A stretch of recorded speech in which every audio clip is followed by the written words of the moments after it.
Hello everyone, আসসালামু আলাইকুম। Welcome করছি confidence IT institute present Microsoft Office কোর্সে।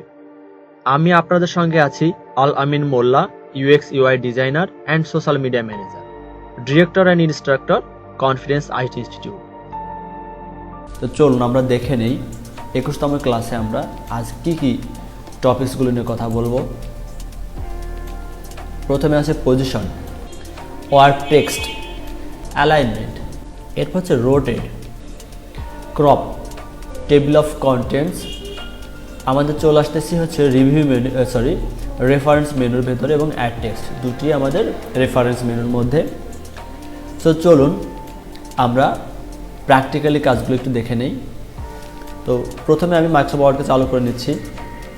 যেহেতু আমাদের ইমেজ নিয়ে কাজ চলতেছে, সো আমরা ইনসার্ট থেকে একটি ইমেজকে আমি আমার ডকুমেন্টের মধ্যে ইনসার্ট করে নিয়ে আসতেছি। হ্যাঁ, আমার ইমেজটি আমার ডকুমেন্টের মধ্যে ইনসার্ট হয়ে গিয়েছে।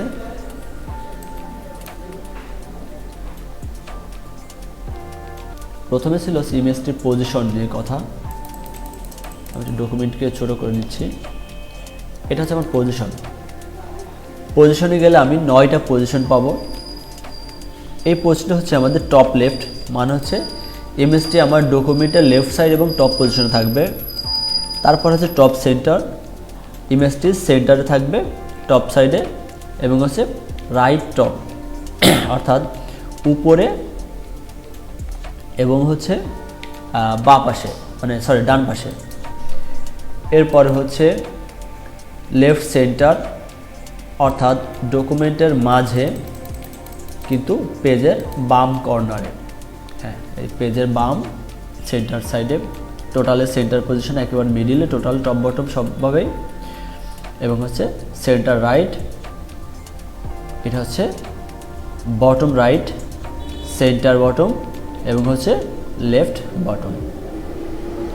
তো আমরা স্পেসিফিকভাবে হচ্ছে আমাদের ইমেজটিকে একটা নির্দিষ্ট জায়গায় ফিক্সড করেও রাখতে পারবো, তার জন্য হচ্ছে আমাদের এই পজিশনটাকে ইউজ করা। এরপরে হচ্ছে ওয়ার্ক টেক্সট।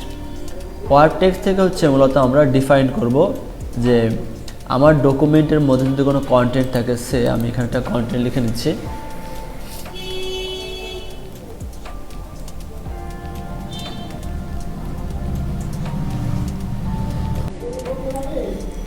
আমি এখানে একটি কন্টেন্ট নিলাম। সো আমি কন্টেন্টের পরে ইমেজটি নিলে আমার কন্টেন্টগুলো এলোমেলোভাবে ভেঙে যাচ্ছে, মানে টোটালি কোনো ম্যানেজমেন্ট প্রপারলি থাকতেছে না, ম্যানেজমেন্টে একটা ফল্ট হচ্ছে।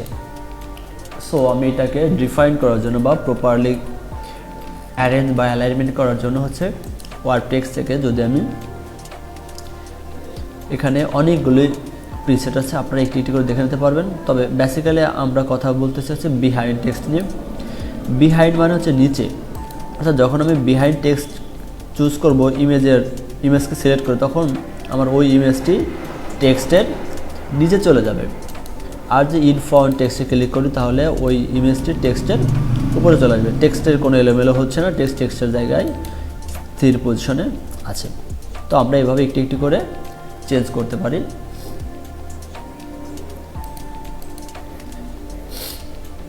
এরপরে এখানে ব্রিং ফরওয়ার্ড, ব্রিং ব্যাকওয়ার্ড, মানে ইমেজটি সাধারণত উপরে বা নিচে নেওয়ার জন্য ব্যবহার করা হয়। এরপর হচ্ছে অ্যালাইনমেন্ট। অ্যালাইনমেন্ট মানে হচ্ছে ওই সেম জিনিসটা, আমার ইমেজটি কোথায় ইউজ করবো, যেটা আমরা পজিশন থেকে দেখেছিলাম, এখানেও সেম জিনিসটা বলা চলে। এরপর হচ্ছে রোটেট। রোটেট থেকে হচ্ছে আমি আমার ইমেজটিকে ঘুরাইতে পারবো, আমি কত ডিগ্রি ঘোরাচ্ছি আপনারা দেখতে পাচ্ছেন, ইমেজটি কিন্তু ঘুরতেছে। সো আমি এভাবে ইন্ডিভিজুয়ালভাবে আমি ইমেজটিকে ঘোরাতে পারবো। দেখেন, ইমেজটি কিন্তু আসলে এরকম উল্টাভাবে ছিল না, ইমেজটি কিন্তু সঠিক পজিশনে ছিল, কিন্তু আমরা রোটেটের মাধ্যমে ঘুরে ফেলছি।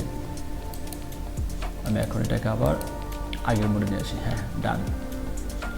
এখন এই ইমেজের চারপাশে একটা শেপ আছে, আমি চাচ্ছি আমি শেপটা রাখবো না, আমি শেপটাকে ডিলিট করে ফেলবো।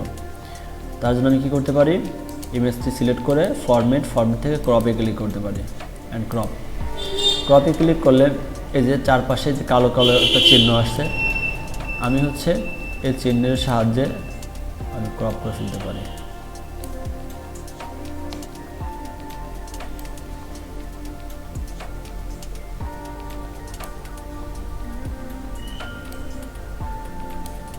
বাইরে ক্লিক করলে ইমেজটি ক্রপিং হয়ে গেল, পাশে হালকা একটু শেডিং থেকে গেছে। যাই হোক, আমি আর একটু সিরিয়াসভাবে বা সিনসিয়ারে কাজ করলে এই পাশের শেডটা আর থাকতো না। এরপর আমরা দেখব হচ্ছে রেফারেন্সের মেনু কাজ। রেফারেন্সের মেনু মধ্যে গেলে আমরা হচ্ছে content of table. Content of table বলতে বোঝানো হয় যে আমরা বাংলায় বলি সূচিপত্র।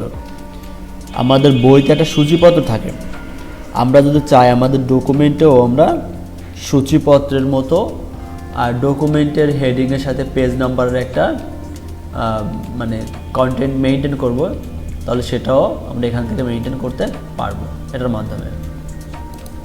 আর অ্যাড টেক্সট হচ্ছে আমরা হচ্ছে একটা একটা করে টেক্সটকেও অ্যাড করতে পারবো লেভেলের মাধ্যমে।